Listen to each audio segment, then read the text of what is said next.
శుభోదయం ఫ్రెండ్స్. ఈరోజు ఎంతో ఆరోగ్యకరమైన పచ్చడి, అల్లం పుదీనా పచ్చడి ఎలా చేయాలో చూద్దాం. ముందుగా సరిపడా నూనె వేసుకొని అల్లం సన్నగా కట్ చేసుకొని ముందే శుభ్రం చేసి ఉంచాము. అల్లాన్ని అలా ముక్కలు వేయించుకోవాలి బాగా దోరగా. అల్లం ఒక రకంగా ఏగిపోయింది కదా ఫ్రెండ్స్. ఇప్పుడు పుదీనా ఆకును తీసుకుందాం. మీడియం సైజు పుదీనా కట్టను గొలుసుకొని శుభ్రం చేసుకొని ఈ విధంగా వేశాను. ఇప్పుడు ఇవి చక్కగా వేయించుకుందాం. ఇవి చిన్నగా ఏగుతూ ఉంటాయి ఫ్రెండ్స్. ఈలోపు మిరపకాయలు మిగిలినవి వేపుకుందాం. పాన్ పెట్టుకొని అందులో సరిపడా నూనె వేసుకొని కావలసిన సాయిగుళ్ళు వేసుకుందాం. ఇందులోనే కొద్దిగా 2 స్పూన్లు ధనియాలు వేసుకుందాం. ఇందులోనే ఒక 7 ఎండుమిర్చి ముక్కలు చేసి వేసుకుందాం. అల్లం పుదీనా ఆకు వేగుతూ ఉన్నాయి. అలాగే ఎండుమిర్చి సాయిగుళ్ళు ధనియాలు కూడా వేగుతున్నాయి.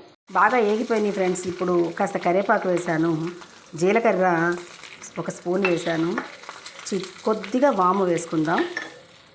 చూసారుగా బాగా వేగిపోయినాయి. ముందు ఇవి కారం కొట్టేసుకుందాం. మిరపకాయలు, ధనియాలు, జీలకర్ర, సాయిగుళ్ళు అన్నీ వేపుకున్నాం కదా. కరివేపాకు వేసి వాటితో పాటు వెల్లుల్లి, సైంధవ లవణం అంటే ఉప్పు, చింతపండు సరిపడా తీసుకున్నాను. ఇప్పుడు ఇది మిక్సీలో వేస్తాను ఫ్రెండ్స్ ఈ విధంగా నలిగింది. ఇప్పుడు ఇందులో వేయించుకున్న అల్లము పుదీనా కలుపుకుందాం. ఉదయాన్నే వంట కూడా చేసేస్తాను ఫ్రెండ్స్. క్యారెట్ ఫ్రై, బంగాళదుంప వంకాయ ఎగురు కూడా వేస్తున్నాను.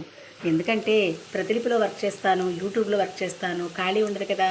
అందుకే నేను కూడా ఉదయాన్నే అన్ని పనులు ముగించుకుంటాను. అల్లము పుదీనా కూడా వేశాను. మిక్సీలో బాగా నలిగింది. మేము బెల్లం కూడా కాస్త వేసుకున్నాము. ఇష్టమైన వాళ్ళు వేసుకోవచ్చు, చాలా రుచిగా ఉంటుంది. అరుగుదలకు ఈ పచ్చడి అద్భుతంగా ఉంటుంది. కడుపులో ఉన్న ఇబ్బందులన్నీ తొలగిపోతాయి అని చెప్పడంలో సందేహమే లేదు. అల్లం పచ్చడిలోకి తాలింపు వేస్తున్నాను ఫ్రెండ్స్. స్వచ్ఛమైన గానుగ నూనెలో వాడుకుంటే చాలా మంచిది. ఇలా ఉన్న పచ్చడిలో తాలింపు వేసుకుంటే కమ్మగా ఉంటుంది. ఈ పచ్చడి వాడుకుంటూ ఉండండి ఫ్రెండ్స్. పిల్లలకి, పెద్దలకి అందరికీ మంచిది.